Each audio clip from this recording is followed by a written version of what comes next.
அந்த குழந்தையை பறிகொடுத்த தாயை என் சின்ன பையன் பார்க்கணும்னு கேட்டான், நான் கூட்டிட்டு போனேன் அப்படின்னு சொல்றாங்களே தவிர இது விஜய் அவர்கள் மீது தவறு. ஏன்னா அவர் மகாபலிபுரத்தில் போய் மக்களை சந்திக்கிறது அப்படிங்கிறது முதற்கட்டமாக ஏதோ ஒன்று செய்யட்டும். 20 லட்ச ரூபா வங்கி கணக்கில் போட்டு விட்டாங்களே, எங்கேயாவது அரசு பணம் அரசுடைய நிதி எந்த இழப்பீடு இல்லாது வந்திருக்கு அந்த அளவுக்கு.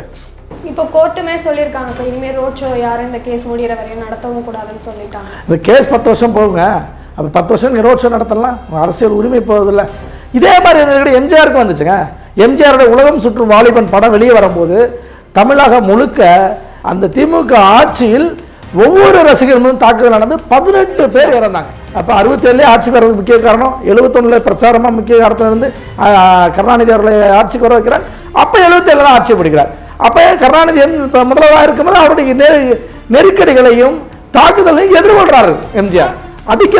தன் தந்தையை அடிக்க பாஞ்ச சேகர்பாவை கூட்ட அமைச்சராக்கினார்ல, அதுதான் அந்த அரசியலில் கற்றுக்க வேண்டிய விஷயம்.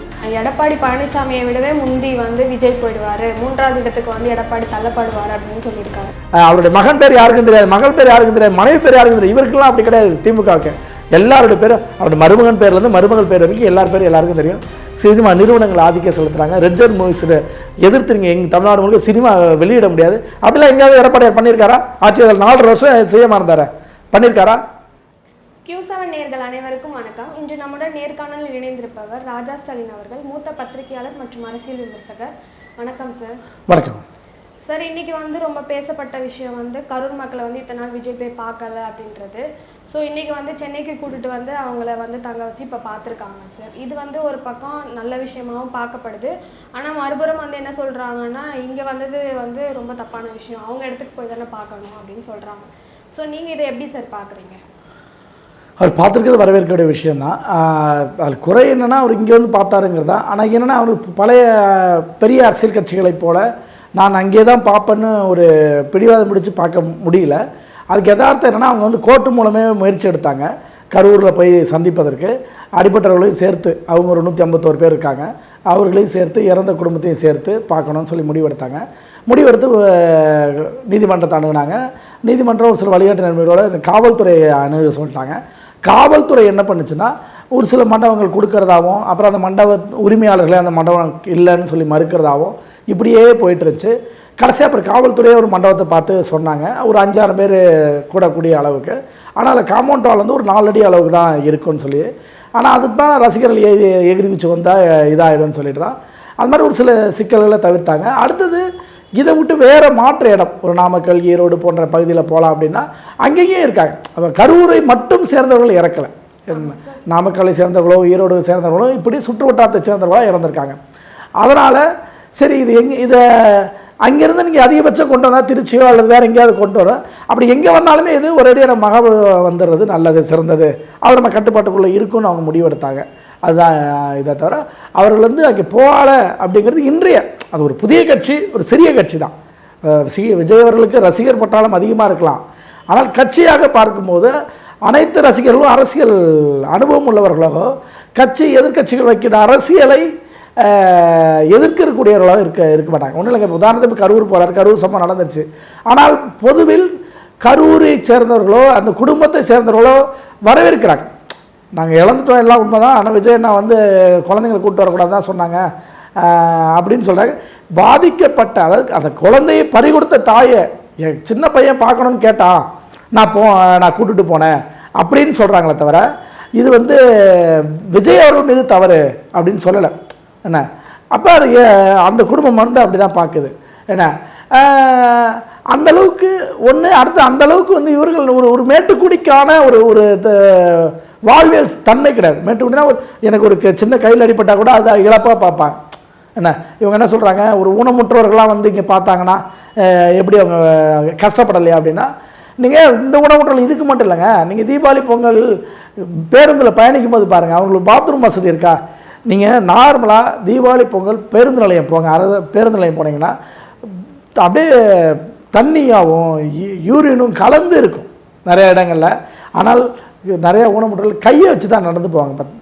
அப்போ அவர்கள்லாம் அந்த பாத்ரூம் எப்படி பயன்படுத்தியிருப்பாங்க? இதே கையை பயன்படுத்தி தான் உணவும் உண்டாகணும். அப்போ இதெல்லாம் அவங்களுக்கு அருவருக்கத்தக்கவோ இதெல்லாம் ஒரு கஷ்டமாகவோ தெரியல இந்த அரசுகளுக்கும் மற்றவர்களுக்கும். அப்போ இப்போ இதுக்கு விஜய் செய்கிறது மட்டும் ஏன் அப்படி பார்க்குறாங்க அப்படின்னா என்ன அர்த்தம்னா, கரூரில் கூட்டம் நடந்து இப்பயும் பாசிட்டிவாக தான் இருக்குது, நெகட்டிவாலாம் இல்லை. கரூர் விஷயம் அரசியல்வாதிகளோ வேறோ திமுக போன்ற கட்சிகளோ வேணாலும் எப்படி வேணாலும் விமர்சனம் பண்ணலாமே தவிர, ஆனால் மக்களிடையே மிகப்பெரிய அதிருப்தியோ அல்லது விஜய் மீதான வெறுப்போலாம் கிடையாது. இது இன்னும் சொல்லப்போனால் ஒரு பையன் பேட்டி கொடுத்துருவேன் பாருங்க, விஜயை நீங்கள் இவ்வளோ நெருக்கடி கொடுங்களா, இனி என் வாழ்நாள் முழுக்க என் ஓட்டு விஜய்க்கு தான். இன்னும் 10 வருஷம் கழிச்சு எப்படி மாற போறாரு தெரியாது, 20 வருஷம் கழிச்சு எப்படி மாற போறாரு தெரியாது. இப்பயே அவர் எம்ஜிஆருக்கு முடிவு எடுக்கிற மாதிரி இருக்குல்ல, நான் எம்ஜிஆருக்காக தான் அந்த கட்சிக்கு அதிமுக ஓட்டு போறேன்னு சொல்லுவாங்க இல்லையா, ரெட்டலைக்கு ஓட்டு போறேன்னு சொல்லுவாங்க. அது போல நான் விஜய்க்கு இனி வாழ்நாள் முழுக்க ஓட்டு போடுவாங்கன்னா அந்த பையன் ஒரு 20 வயசு பையன் சொல்ற போது என்னப்பா ஒரு 70-80 வயசு வரைக்கும் வாழ போறவன் இன்னும் 60 வருஷம் அப்படிதான் போடுவாங்கிறான். ஏன்னா ஆக இப்படியான இதுதான் எண்ணம். அதாவது கரூருக்கு முன்னாடி இருந்த விஜய் உடைய இதுக்கும் கரூருக்கு பின்னாடியான இதுவும் அது வேற வேற. அடுத்தது கரூரில் போய் நின்று பேசி தொடர்ச்சியாக பண்ணுறாங்கன்னு வச்சுங்களேன், இது யாருக்கு இழப்பு? திமுகவுக்கு இழப்பு. மிகப்பெரிய அளவுக்கு வாக்கு வங்கி அடி விழும். அப்போ இன்னைக்கு செந்தில் பாலாஜியுடைய நிலைமை என்ன ஆகும்? செந்தில் பாலாஜி தான் நிற்க போகிறாரு, அவரை குறிச்சோ அது கரூரை ஒட்டியோ அவரோட நிலைமை என்ன ஆகும்? என்ன ஆக திமுக இங்கே நடக்கக்கூடாது அப்படிங்கிறது திமுகவுடைய திட்டமிடல். அதனால திமுகவில் இருக்கக்கூடிய பத்திரிகையாளர்களோ ஊடகவியலாளர்களோ அல்லது திமுக அனுதாபிகளோ தான் விஜயை இதை தொடர்ந்து விமர்சிக்கிறாங்க. இது ஒரு சரியான தலைமை இல்லைன்னு சொல்கிறாங்க. நம்ம அது ஒத்துக்க வேண்டிய ஒரு விஷயம் என்னென்னா, அவருக்கு இன்னும் பழைய முதிர்ந்த எடப்பாடியார் போன்ற ஒரு முதிர்ச்சி அவருக்கு இன்னும் வரல அப்படிங்கிறது உண்மைதான். என்ன அதை நம்ம ஏற்றுக்கிறோம். ஆனால் அந்த கட்டத்தை நோக்கி அவர் வளரணும் அப்படின்னு நம்ம விரும்புவோம். என்ன ஆனால் அதுக்குன்னு திமுகவுடைய பார்வையில் நம்ம அதை பார்க்க முடியாது. ஏன்னா அவர் மகாபலிபுரத்தில் போய் மக்களை சந்திக்கிறது அப்படிங்கிறது முதற்கட்டமாக ஏதோ ஒன்று செய்யட்டும்.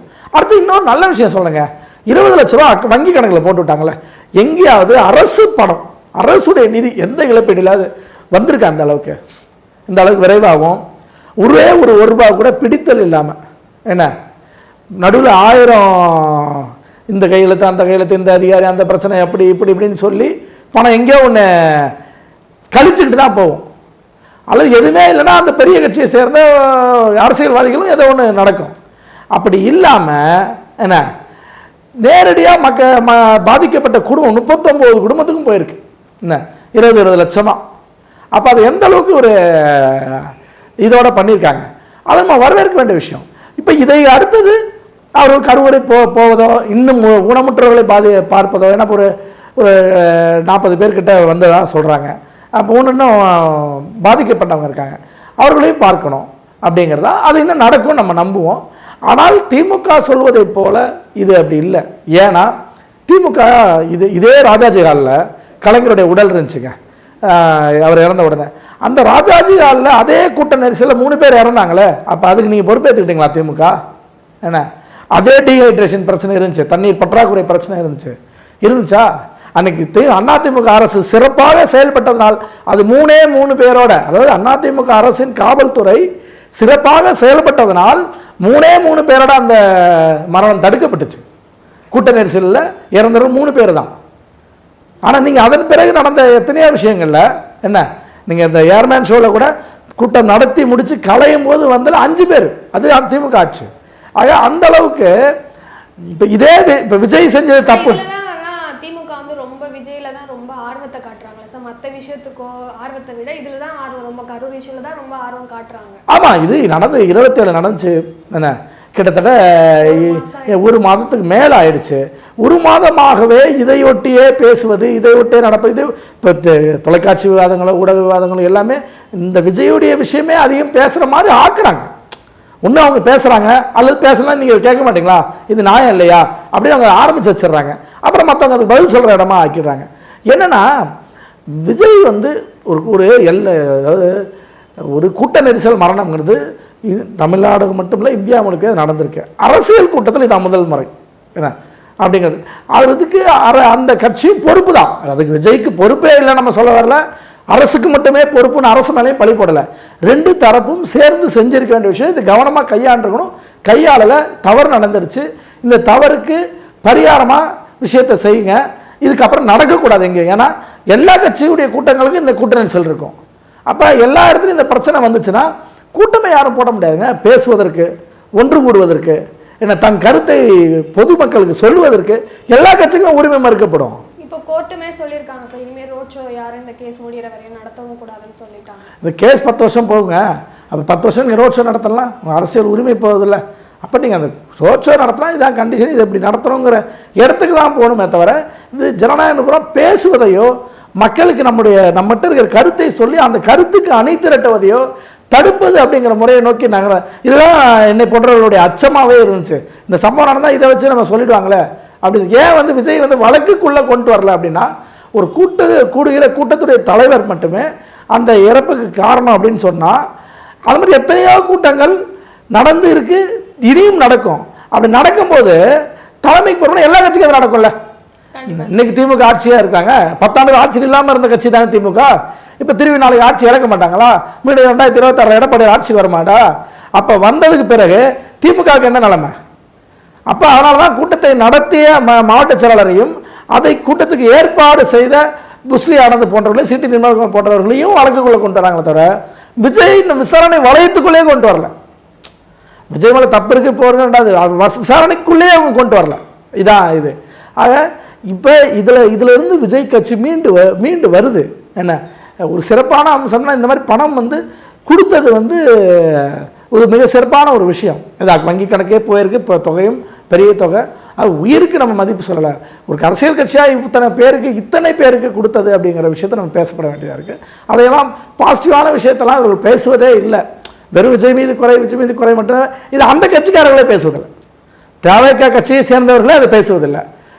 அது புதியவர்களாக இருக்கிறனால அவர்களுக்கும் தெரியல. அரசியல் அனுபவம் மற்றவர்களாக இருக்கிறார்கள். ஏன்னா அரசியலில் ஒரு 10 வருஷம் 20 வருஷம் பணி செஞ்சவங்களுக்கு அது இருக்கும். இதே மாதிரி எம்ஜிஆருக்கு வந்துச்சுங்க. எம்ஜிஆரோட உலகம் சுற்றும் வாலிபன் படம் வெளியே வரும்போது தமிழகம் முழுக்க திமுக ஆட்சி. அப்போ என்ன திமுக ஆட்சி 77. அந்த திமுக ஆட்சியில் ஒவ்வொரு ரசிகர்களும் தாக்குதல் நடந்து 18 பேர் இறந்தாங்க. அதன் பிறகுதான் அந்த எதிர்ப்பை எதிர்த்து நின்றுதான் அதிமுக எம்ஜிஆர் அவர்கள் ஆட்சி 77 ஆட்சிக்கு பிடிச்சார். அதுக்கு முன்னாடி அந்த நெருக்கடி அதிமுகவும் சந்திச்சது. என்ன எல்லா தாக்குதலையும் அதிமுக சந்திச்சது. கட்சியை விட்டு திமுக நீக்கும் போது எம்ஜிஆருக்காக தீ குளிச்சாங்க 2 பேர். அப்போ எப்படி நான் கூட்டத்தை கட்டுப்படுத்துறாரு? யாராவது இனிமேல் தீ குளிக்க முயற்சி பண்ணீங்க, தீ குளிச்சிங்கன்னா என்னைய முதல்ல கொளுத்துங்க அப்படின்னு கண்டிச்சார். அந்த கண்டிப்பு எம்ஜிஆருக்கு விஜய் கிட்ட இல்லைன்னு நம்ம சொல்லணும். என்ன அது அரசியல் அனுபவத்தின் அடிப்படையில் வரணும். என்ன இப்படி தான் கூட்டத்தை கட்டுப்படுத்தணும், இப்படி தான் பேசணும் அப்படின்னு. ஏன்னா எல்லா கூட்டங்களும் கூட்ட நெரிசல் இருக்கும், கட்டுப்படுத்துவாங்க. அந்த கட்டுப்படுத்தை தவறி இருக்காரு. அது என்னன்னா, பேச்சாளராக விஜய் மட்டும் இருப்பது, விஜய் மட்டும் என்ற ஒற்றை முகத்தை மட்டுமே இருந்தால் இந்த மாதிரி சிக்கல்கள் தான் வரும். நீங்கள் பன்முகத்தன்மை இருக்கும். ஒரு அரசியல் கட்சினா வெறும் எம்ஜிஆர் மட்டும் இல்லைங்க, அடுத்தடுத்த எம்ஜிஆர் தம்பிகள் எத்தனை பேச்சாளர் இருந்தாங்க. நாவலர் நெடுஞ்செழியன் இருந்தார். என்ன இப்படி ஒவ்வொரு பேச்சாளர் இருந்தாங்க. அவர் செல்வாக்காக இருக்கும் போதே அப்புறம் சில அம்மாவர்களும் செல்வாக்காக தான் இருந்தாங்க. அவங்களும் கட்சியுடைய கொள்கை பரப்பு செயலர், இப்படி எத்தனையோ பேர் பேச்சாளர்களாக மக்களை கவர்ந்து இழுக்கக்கூடியவர்களாக அந்த கட்சியில் இருந்தாங்க. அதனால தான் அவர்கள் சமாளித்தார்கள். அதாவது ஆட்சியும் தொடர்ந்து தக்க வச்சுட்டாங்க. எம்ஜிஆர் அவர்கள் 84 எலெக்ஷனில் பிரச்சாரமே பண்ண முடியல, உடல்நிலை சரியில்லை. ஆனால் தேர்தலில் வெற்றி பெற்றார். ஏன்னா அவரோட தம்பிமார்கள் பிரச்சாரம் பண்ணாங்க. அவருக்கு பதிலாக அவர் மருத்துவமனை இருந்தார். கருணாநிதி ஒரு பொய்யை அவிழ்த்து விட்டாங்க. அந்த நேரத்தில் செத்துட்டாரு, அதனால எனக்கு வாக்கு போடுங்க, ஒருவேளை மீண்டும் உயிரோட வந்துட்டா நான் ஆட்சி அவர்கிட்ட திருப்பி ஒப்படைக்கிறேன் அப்படின்னு கலைஞர் போய் சொன்னார். அதை எதிர்கொண்டார்கள் எம்ஜிஆரின் தம்பிமார்கள். என்ன அப்ப இப்படிதான் ஒரு ரசிகர் மன்றம் மட்டும் வரலங்க. 52 இருந்து திமுக வந்திருக்கு. அந்த 52 திமுகவில் இருந்து எம்ஜிஆரும் வேலை செய்து 67 ஆட்சிக்கு வருவதற்கு திமுக முதலில் ஆட்சியை பிடிப்பதற்கு எம்ஜிஆரின் உழைப்பு பெருசு. அந்த நேரத்தில் எம்ஆர் துப்பாக்கியால் சுடப்பட்டிருந்தார். அந்த துப்பாக்கி குண்டுடன் அவர்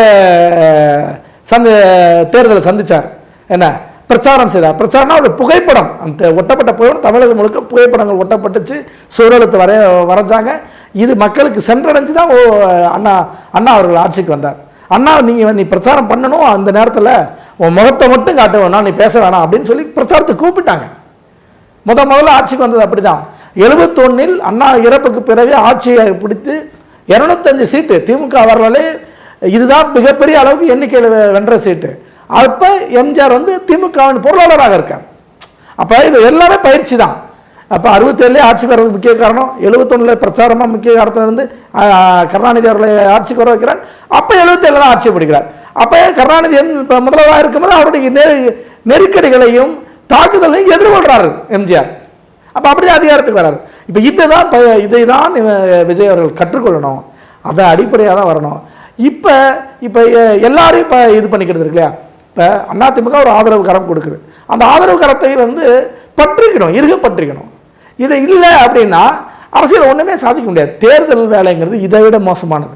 ஆனால் அதிமுக பிஜேபி கூட கூட்டணி இருக்கிறனால கூட மேபி அவர் அந்த கூட்டணிக்கு வராமல் இருக்கலாம் சார். பிஜேபியில் என்னங்க தவிர, பிஜேபி அது கட்சியாக சிந்தனையாக விட்டுருங்க. 10-15 வருஷம் ஆட்சியில் இருக்கிறாங்க. இப்போ ஒரே ஒரு உதாரணம் சொல்கிறேன். இலங்கை தமிழர் பிரச்சனைக்கு ஒரு குடியுரிமை கூட கிடையாது அப்படின்னு தம்பிதுரை அவர்கள் பார்லிமெண்ட்டில் ஒரு கோரிக்கை வைக்கிறார். அந்த கோரிக்கையை ஏற்றுக்கிட்டு 2005க்கு பிறகு வந்தவர்கள் சட்டத்திற்கு புறம்பான குடியேறிகள் கிடையாது அப்படின்னு இப்போ ஒரு அறிவிப்பு வந்திருக்கு மத்திய அரசாங்கத்திலிருந்து. அந்த அறிவிப்பு அடுத்த அரசாணையாக வரும், அந்த நடைமுறைக்கு வரும். ஏன்னா எப்பவுமே ஒரு அறிவிப்பு வந்தோன்னா அடுத்த சில நாட்களில் அதுக்கான ஆணையமாக வைப்பாங்க, அதுக்கான அலுவலக ரீதியான நடைமுறைகள் நடந்து அது அரசாணை வரும். அதை நோக்கி நகரதில்ல. அப்போ இதே பிஜேபி அரசாங்கத்தில் செய்ய முடியுதுல்ல. இதே பிஜேபி அரசாங்கத்தில் இலங்கை மீனவர்கள் தமிழ்நாட்டு மீனவர்கள் எத்தனை பேர் கொல்லப்பட்டாங்க? காங்கிரஸ் ஆட்சியை விட குறைவு. அப்போ இப்படி தான் நம்ம பார்க்கணும். வெறும் மத ரீதியான விஷயம் மட்டுமே அதை பார்த்துட்டு இருந்தேன்னா, ஏன்னா இன்னும் சொல்ல போகிறேன், பிஜேபி என்ன வேணால் நல்லது கெட்டது மீண்டும் இன்னும் ஒரு 10 ஆண்டுகள் குறைந்தபட்சம் இந்தியாவை ஆளுவார்கள். அப்போ விஜய் பேசின கூட்டத்தில் எல்லாத்துலேயுமே பிஜேபி எதிரியா பார்க்குறேன் அந்த மாதிரி டிஎம்கேவையும் பிஜேபி மட்டும்தான் சாடி பேசினாரு. ஸோ அதனால மேபி அவர் இந்த கூட்டணிக்கு வரதுக்கு தயங்கலாம்ல சார்? இல்லை, அது இருக்க தான் செய்யும். அதை புரிஞ்சுக்கிட்டு மாறி ஆக வேண்டிய சூழல் இருக்கு. ஏன்னா நீங்கள் ஒருத்தர் திட்டிட்டீங்கனாலே நீங்கள் இப்போ இது பண்ண முடியாது. ஏங்க சேகர் பாபு, PK சேகர் பாபு இன்னைக்கு அமைச்சராக இருக்கார். அவர் கருணாநிதியை சட்டமன்றத்துக்குள்ளே அடிக்க பாஞ்சார்ல. அடிக்க பாஞ்ச சேகர் பாபுவை கூட்டு கட்சியில் இடம் கொடுத்து சீட்டு கொடுத்து ஜெயிக்க வச்சு நீங்கள் அமைச்சராக்கினார்ல ஸ்டாலின். ஏன்னா வடசென்னையில் வலுவாக இருக்க கட்சி மதுசூதன், ஜெயக்குமார், வெற்றிவேல், சேகர் பாபு சேர்ந்து வடசென்னைக்குள்ளே திமுகவால் அரசியலே வலுவாக பண்ண முடியாத இடத்துல இருந்துச்சு கட்சி. அப்போ அதை உடைக்கிறாங்கல்ல. அதை உடைச்சி ஒருத்தர் சேகர் பாபு ஒருத்தர் வராரு, மதுசூதன் இயல்பாக வயது 30 இறந்துடுறாரு. வெற்றிவேல் அவர்கள் கொரோனா டிடிவி தினனோட போய் கொரோனாவில் இறந்துடுறாரு. இப்போ ஜெயக்குமார் மட்டும்தான் அந்த பழைய தலைமையில் இருக்கார் வலுவாக நேரத்தில். அதான் இப்போ அதிமுகவும் திமுகவும் வடசென்னை சமபலத்தில் இருக்கிற இடத்துல இருக்குல்ல, பலமே இல்லாத இடத்துல சமபலத்தில் இருக்குதுல்ல.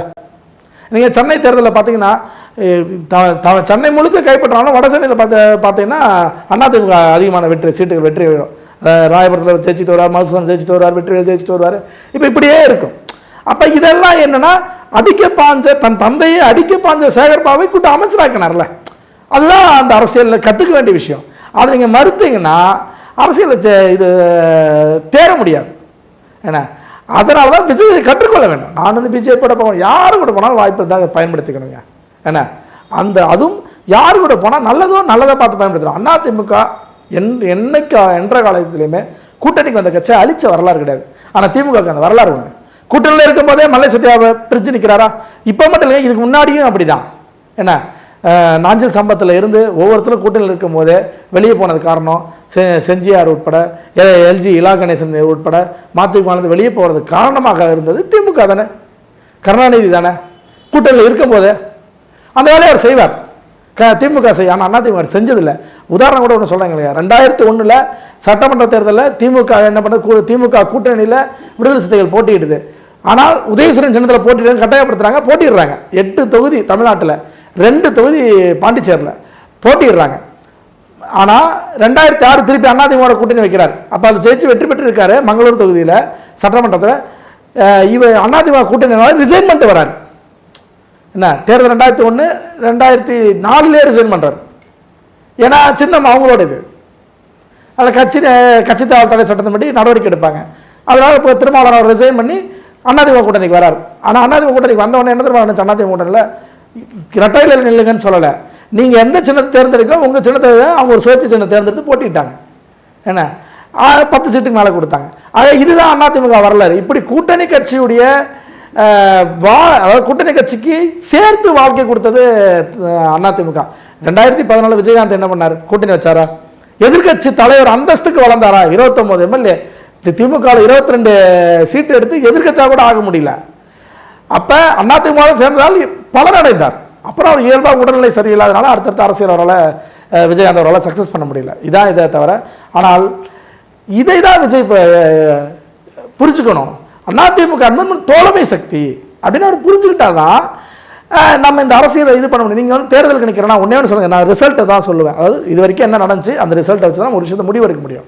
அப்போ தேர்தல் அரசியலில் 3வது இடத்துல ஏதாவது ஒரு கட்சி வெற்றி பெற்றிருக்கானா ஒரே ஒரு வரலாறு சொல்லுவேன். 51 எஸ்.எஸ். ராமசாமி படையாச்சார் ஒரு 18 தொகுதி ஜெயிச்சார். அவர் காங்கிரஸ் கட்சியில் இருந்தார். அவருடைய நின்ன எத்தனை வேட்பாளர் காங்கிரஸில் இருந்தவங்க அந்த அந்த அனுபவத்தின் அடிப்படையில் வந்ததுனால அவர்கள் மட்டும் ஜெயிச்சார்கள். அதன் பிறகு யாருமே தனிச்சு நின்று 3வது கட்சி வெற்றி பெறலை. பட்டாளி மக்கள் கட்சி ராமதாஸ் கூட 21 சீட்டும் 18 எம்எல்ஏ வச்சிருந்தது கூட்டணியில் இருக்கும்போது தான். தனிச்சு இருக்கும்போது 4 எம்எல்ஏ தான் வச்சுருந்தாங்க, 2, 4 இந்த மாதிரி தான் வச்சுருந்தாங்க. அதனால் விஜய் அவர்கள் தனித்து நின்னார்னா ஒற்றை இலக்கங்கள் தான் எம்எல்ஏக்கள் பெறுவார். இப்போ அவர் ஜெயித்தாலுமே ஒற்றை இலக்கங்கள் தான் பெற முடியும். அதே கூட்டணியில் வச்சா அது நல்ல கணிசமான அளவுக்கு எண்ணிக்கை வரும். விஜயாந்த போல ஒரு நல்ல வாழ்வு வரும். ஒன்று கூட்டணிக்குள் ஆட்சி அமைச்சர் அப்படின்னு போகலாம், அல்லது எதிர்க்கட்சி அந்தஸ்துக்கு உயரலாம். அதாவது எப்படி ஒரு 0ல இருந்து ஒரு 20, 30ன்னு ஒரு நம்பர் போடுறோம். அதன் பிறகு தான் மக்கள் நம்புவாங்க ஆளுங்கட்சிங்கிற இடத்துக்கு உயரணும். அதை விட்டுட்டு எடுத்தோடனே ஆளுங்கட்சியாக தான் வருவேங்கிறது எப்படி வந்து நம்ம கவுண்டமணி சினிமா சொல்ல மாதிரி தலையில தான் குதிப்பேன் அப்படிங்கிற மாதிரியான ஒரு முடிவுக்கு போயிடும். அதனால் இதை தான் விஜய் அவர்கள் சிந்திக்கணும், அந்த கட்சிவர்களும் சிந்திக்கணும். அதிமுக நம்ம தோழமை சக்தி. அது பிஜேபி கூட இருந்தானா நாம் யார் கூட்டணியில் இருக்கிறோம் என்ன அதான். அதே போல் பிஜேபி இவர்கள் சொல்கிற போதெல்லாம் இல்லைங்க. இதே பாருங்கள், செல்வ பிறந்தகை நேற்று ஏரி தண்ணி திறந்து கூட விட முடியல. ஆனால் அங்கே அப்படியா திரௌபதி முர்மு அவர்கள் பழங்குடி சமூகத்தை சேர்ந்தவர்கள் இந்தியாவின் ஜனாதிபதியாக ஆக்கினார்கள் பிஜேபி. அவர்களே சபரிமலை கோயில் போயிட்டு இருந்தாங்கன்னா அப்படி ஒரு பொய் பிரச்சாரம் பண்ணுறாங்க. சபரிமலை கோயில் வந்து வயது முதியவர்களும் குழந்தையாக இருக்கும்போது பெண்கள் கூட போகலாம். நடுத்தர வயதாக இருக்கும்போது மட்டும் இளம்பெண்களாக இருக்கும்போது மட்டும்தான் போக முடியாது. அப்போ ஆனால் இதே செல்வ பிறந்தைய முருகன் கோயிலில் அங்கே நடந்த கும்பாசோல் கூட அவங்க அனுமதிக்கல திமுக. அவரே வச்சு குற்றச்சாட்டு, நம்ம பொய் குற்றச்சாட்டு வைக்கல. அவரே பேசுகிறாரு, ஜாதி ரீதியாக நீங்கள் பண்ணுறீங்களான்னு கேட்குறாரு. என்ன கூட்டணி கட்சி மாநில தலைவராக இருக்கிறவர். அப்போ திமுகவோட எந்த வகையில் பிஜேபி மோசமான கட்சி? நான் தமிழ்நாட்டில் பேசுகிறேன், இந்தியா முழுக்க விட்டுருங்க.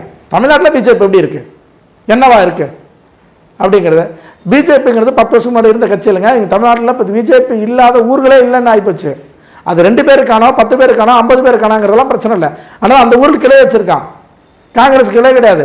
கிளையில் காங்கிரஸ் கூட்டணி 25 சீட்டு 30 சீட்டு கொடுக்குறாங்க. நல்ல வளர்ச்சியில் இருக்கிற ஒன்றும் இல்லைங்க. இந்த 2024 பார்லிமெண்ட் தேர்தலில் 11 வாக்கு வங்கி வாங்கியிருக்காங்க பிஜேபி. அப்போ இப்படிப்பட்ட வாக்கு வங்கி விஜய் இனிமேட்டு வந்து தான் வாக்கு வங்கி நிரூபிக்கணும். ஆல்ரெடி இருக்கிற வாக்கு வங்கி எப்படி நம்ம இது பண்ண முடியும்? ஆக இந்த கூட்டணி அமைந்தால் நல்லது. இப்படி இதுதான் சிறப்பாக இருக்கும். ஆனால் டிடிவி தினகரன் வந்து இப்போ 2-3 நாளுக்கு முன்னாடி ஒரு ப்ரெஸ் மீட்டில் வந்து சொல்லியிருந்தாரு, எடப்பாடி பழனிசாமியை விடவே முந்தி வந்து விஜய் போயிடுவார், 3வது இடத்துக்கு வந்து எடப்பாடி தள்ளப்படுவார் அப்படின்னு சொல்லியிருக்காரு. அதை நீங்கள் எப்படி சார் பார்க்குறீங்க? அவர் 10 லட்சம் ஓட்டு டிடிவி நாங்கள் எப்படியா கிண்டல் பண்ணுவோம். ஏன்னா ஏற்கனவே நான் முதலமைச்சர் ஆகிடுவேன் எடப்பாடியை கீழே தள்ளிட்டு இவரே பேசினவர். கடைசியில் எடப்பாடி அவர்கள் அதிமுக மட்டும் வாங்கின ஓட்டு 1,54,00,000 ஓட்டு 2021 தேர்தலில். அதே தேர்தலில் அவர் வாங்கினது 10 லட்சம் ஓட்டு. என்ன ஆக இதுதான் அவருடைய கணிப்பாக வச்சாலும் சரி, அவருடைய அறிவாக வச்சாலும் அவருடைய அறிவு இவ்வளோதான். என்ன அவர் இப்படி தான் சொல்லுவார், சிந்திப்பார். என்ன சொன்னாலும் 2026 அதிமுக ஆட்சி வரும். இல்லை அந்த அணியால் இந்த எம்பி தேர்தலில் ஒரு எம்பி கூட வெற்றி பெற முடியல. என்ன அப்போ இப்போ ஓபிஎஸ் அவர் எதிர்த்து நின்னது, டிடிவி தினகரன் எதிர்த்து நின்று தங்க தமிழ் சொல்லணும். என்ன அவருக்கு எம்பியாக இருந்தவர், கம்பம் தொகுதிக்கு எம்பியாக இருந்தவர். ஆல்ரெடி நீங்கள் எம்பியாக இருந்த தொகுதியில் இதுக்கு இப்போ இல்லை, இதுக்கு முன்னாடி இருந்தீங்க, நீங்கள் வெற்றி பெற முடியல, உங்கள் செல்வாக்கு சேர முடியல. என்ன அதே போல் தான் ஓபிஎஸும். அதனால் இவர்கள் வந்து அதிமுக எதிர்க்கணும். என்ன அதிமுக உள்ளே போய் டாக்குமெண்ட்டை திருடிட்டு போனவர் ஓபிஎஸ். அதிமுக ரெட்டாளி லஞ்சம் கொடுத்த வழக்கில் சிறைக்கு போனவர் டிடிவி தினகரன். ஆனால் இவர்கள் சொல்லுவதையெல்லாம் வந்து நம்ம கருத்தில் எடுத்துக்கணும் அவசியம் இல்லை. சார் அடுத்தது வந்து ரொம்ப பேசக்கூடிய விஷயம் வந்து இப்போ வந்து உதயநிதி ஸ்டாலின் அவர்களுக்கும் எடப்பாடி அவர்களுக்கும் இருக்க கிளாஷ் தான் சார். அதாவது இந்த நடுவில் வந்து இப்போ ஒரு சம்பவம் நடந்தது. தஞ்சாவூர் மாவட்டத்தில் வந்து டெல்டா பகுதியில் வந்து விவசாயிகளை வந்து எடப்பாடி அவர்கள் வந்து சந்திச்சாரு. அப்போ வந்து ஒரு பெண்மணி வந்து இந்த மாதிரி என்னோட பயிரெலாம் இவ்வளோ நஷ்டமாயிடுச்சு, கொள்முதல் வைக்க அந்த இடம் இல்லை அப்படின்ற மாதிரி சொல்லியிருந்தாங்க. அதுக்கு வந்து உதயநிதி ஸ்டாலின் உடனே என்ன சொல்கிறாரு, இது வந்து எதிர்கட்சி எடப்பாடி வந்து இப்படி தான் நாடகம் ஆடுவார் அப்படின்னு சொன்னாங்க. இன்றைக்கும் முதல்வர் அவர்கள் வந்து சொன்னாங்க, எதிர்கட்சினாலே அவங்க பொய் சொல்கிறதா அவங்க வேலை அப்படின்னு சொல்லிட்டு ஒரு குற்றச்சாட்டு வச்சுருக்காங்க. அதை நீங்கள் எப்படி சார் பார்க்குறீங்க? அதாவதுங்க, அந்த பெண்மணி சொல்கிறது என்ன, தஞ்சாவூரில் அவங்க தெளிவாக சொல்கிறாங்க, குடோனில் நெல் குடோனில் அடுக்கிறதுக்கு இடம் இல்லை அப்படின்னு எங்கள் ஊர்லேயே சொன்னாங்க. இந்த ஊரில் இருக்க நிறைய பேருடைய நெல் அங்கே இருக்குது, முளைச்சி போகுது அப்படின்னு சொல்லி சொன்னாங்க. அதனால் நான் அறுக்கலை அப்படின்னு சொல்லி அறுக்க முடியாத அந்த அழுகி போன பயிர்களை தான் கொண்டு வந்து எடப்பாடிட்ட காட்டினாங்க. நான் அறுக்க முடியலன்னு தான் கம்ப்ளைண்ட் பண்ணாங்களே தவிர என்ன நான் அறுத்துட்டேன் குடோனில் வச்சு முளைச்சி போச்சுன்னு கம்ப்ளைண்ட் பண்ணல. அதாவது சரியா அதை என்னமோ இவர் தேடி போய் இவர் என்ன சொன்னார், உதயநிதி ஸ்டாலின் நான் வந்து கலெக்டர் உடனே நானும் முதல்வர் கலெக்டர்கிட்ட தொடர்பு கொண்டு அதிகாரிகளை அனுப்பி போய் எங்கே பார்க்க சொன்னோம். அதான் அவங்களே சொல்லிட்டாங்களே நாங்கள் அதை அறுக்க முடியலன்னு. ஏன்னா அதை போய் கண்டுபிடிச்சி வந்துடுறாரு. என்ன ஆக என்னென்னா அவங்க சொன்னது நியாயமான ஒரு கோரிக்கை. என்ன பயிர் மழையில் சேதமாகி போச்சு அப்படிங்கிறதும், அங்கே இருக்கிற ஒவ்வொரு குடோன்லையும் அடுக்கிறதுக்கு இடம் இல்லைங்கிறதும், மழை பெஞ்சா நனையுதுங்கிறதும் உண்மை. எத்தனையோ மூட்டைகளில் முளைஞ்சு வந்த புகைப்படத்தை பார்த்துருவாங்க. எடப்பாடியார் பார்த்தது அவர் அதை மட்டும் இல்லை, மூட்டையில் முளைச்சி வந்தது. என்னன்னாங்க இவங்க கார் ரேஸ்க்கு 40 கோடி செலவு பண்ணுவாங்க, அங்கங்கே குடோன்களுக்கு கூரை போட மாட்டாங்க. ஒரு 40 கோடியில் கார் ரேஸ் நடத்துகிறாங்களே, ஒரு 40 இடத்துல ஒரு கோடி ரூபாய் செலவு பண்ணுங்க பெரிய குடோனை அமைப்பதற்கு. அல்லது ஒரு 20 இடத்துல கட்டுங்க, 20 மாவட்டத்தில் கட்டுங்க, எவ்வளோ பயிர் இன்னைக்கு காப்பாற்றப்பட்டிருக்கும். என்ன ஆக இவர்கள் வந்து ஒரு பொய்யா பிரச்சாரம் பண்ணுவாங்க. அப்படிதான் நிறையா பிரச்சாரம். அதை தான் அதிமுக சட்டமன்றத்தில் உருட்டுக்கடை அல்வான்னு சொன்னாங்க. என்னென்னா ஃபாக்ஸான் 15,000 கோடி கொடுத்தான்னு சொன்னாங்க. ஆனால் கொடுத்த நிறுவனமே மறுத்துட்டான். துணை நிறுவனம் எதுன்னு பேர் சொல்கிறான்னு சொல்ல மாட்டேங்கிறாங்க. வெள்ளை அறிக்கை கேட்டால் வெள்ளை பேப்பர் காட்டுறாங்க. ஏன்னா எதுவும் இல்லை. அதே போல தான் விவசாயிகளுக்கு மும்முனை மின்சாரத்தை தந்த அரசு அதிமுக அரசு எடப்பாடி. மும்முனை மின்சாரம்னா அந்த 3 ஃபேஸ்ன்னு சொல்கிற மாதிரிங்க, மோட்டருக்கு தண்ணியருக்கு 3 ஃபேஸ் முக்கியம். இப்போ 3 ஃபேஸ் எப்படி ஷிஃப்ட் பேஸில் வருது திமுக ஆட்சியில். ஏன்னா அப்போ இது எல்லாம் முக்கியமான விஷயம். அதோட மட்டும் இல்லை, 4,500 கூட்டுறவு இதில் கடன்கள் நீங்கள் பெற முடியலங்கிறாங்க. கூட்டுறவு வங்கியில் கடன் பெற முடியலன்னு மக்களுக்கு வைக்கிறாங்க. இல்லை நீங்கள் ஆன்லைன் ஆப்பே வேலை செய்யலாம், ஆப்புக்குள்ளே இணையல அந்த வங்கி அந்த கிளை வந்து அந்த அப்ளிகேஷன் உள்ள வரவே இல்லை. அந்த வேலை நீங்கள் முதல்ல ஆன்லைனில் இது பண்ண முடியும். இப்படியான பொய் இந்த மாதிரி அதாவது அல்வான்னு சொல்கிறாங்க, அல்லா மக்களுக்கு அல்வா கொடுக்குறாங்கன்னு. என்ன ஏன்னா திமுக அரசாக அப்படி தான் செஞ்சிட்ருக்கு.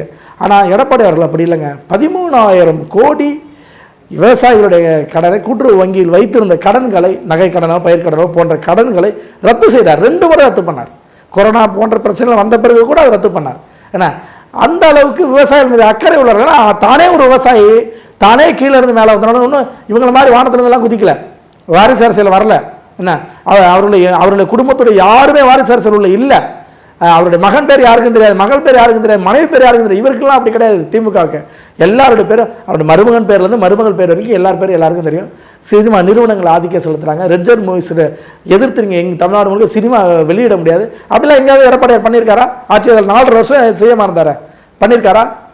இவர்கள் அப்படி கிடையாது. அதனால் திமுகவுக்கு அதிமுக ஆட்சிக்கு வந்துடும். ஏன்னா அவங்க மீண்டும் ஆட்சிக்கு அந்த வரலாறு திமுக கிடையாதுங்க. ஒரே ஒரு முறை திருப்பி வந்து கிடையாது. ஆனால் அதிமுக அப்படி கிடையாது. எம்ஜிஆர் காலத்தில் தொடர்ந்து சாகர வரைக்கும் முதலமைச்சர் இருந்தார். பிரசவி அம்மா அவர்கள் 11 இருந்தாங்க. 2014 கூட்டணியே இல்லை. 2014 கூட்டணியே இல்லாமல் ஆட்சியில் வெற்றி பெற்று பெரும்பான்மையோட ஆட்சி அமைச்சாங்க. என்ன அப்படி இந்த 50 ஆண்டுகளில் கூட்டணி இல்லாமல் யாருமே ஆட்சி செய்யலை. 2014 புரட்சித்தலைவி அம்மா அவர்கள் ஆட்சிக்கு வந்தாங்க. 2016 மீண்டும் ஆட்சிக்கு வந்தாங்க. ஸோ எம்ஜிஆர் காலத்திலே ஆட்சிக்கு வந்திருக்கோம், புரட்சித்தலைவி அம்மா அவர்களையும் ஆட்சிக்கு வந்திருக்கோம். அது 2016 என்ன ஸ்பெஷல்னா யாரு கூட கூட்டணி இல்லை, தனிச்சு போட்டிட்டாங்க. தனிச்சு போட்டிட்டு பெரும்பான்மையோட ஆட்சி அமைச்சாங்க. அந்த வரலாறு அதிமுக வரலாறு. ஆனால் திமுக அப்படி விட்டு வரலாறே கிடையாது. திரும்பி ஒரு முறை ஆட்சினா அடுத்த ஆட்சி இழந்துருவாங்க. ஏன்னா அந்த பயத்தில் தான் எதையாவது சொல்லி திமுகவையும் விஜய் போன்றவர்களையும் பிஜேபி போன இன்னும் சொல்ல போனால் பிஜேபி அதிமுக சேர்ந்துருக்கிறதே அவங்களுக்கு பிடிக்கலங்க. என்ன அதுக்கே முரண்படுறாங்க. ஆனால் அவங்க கூட்டணி கட்சி முதல்ல பாருங்கள். கூட்டணி கட்சிக்குள்ளே 1000 பிரச்சனை. கம்யூனிஸ்ட் கட்சியை சேர்ந்தவர்கள் நேரடியாக வெளிப்படையாக குற்றச்சாட்டு வைக்கிறார்கள். நாங்கள் தூக்கி பிடிக்கிறது எங்களுக்கு வேலை கிடையாதுன்னு அந்த தலைவரே சொல்கிறார். சண்முகம் அவர்களே நேரடியாக குற்றச்சாட்டு வைக்கிறாரு. காங்கிரஸும் கம்யூனிஸ்டும் கேரளாவில் அடிச்சுக்கிறாங்க. வயநாடு எலெக்ஷனில் ராகுல் காந்தி ரிசைன்மெண்ட் பிரியங்கா போட்டியிடும் போது எதிர் வேட்பாளர்களே சண்டை போட்டுக்கிட்ட வரலாறு இருந்துச்சுல்ல. ஏன்னா அதனால் வந்து அவர்கள் கூட்டணி விஷயத்தை அவர்கள் பார்க்கட்டும். ஆட்சி அதிகாரத்துக்கு வரமாட்டார்கள் என்கிற பயத்தில் அவர்கள் சொல்லுகிற குற்றச்சாட்டு ஒழிய இது உண்மை அல்ல.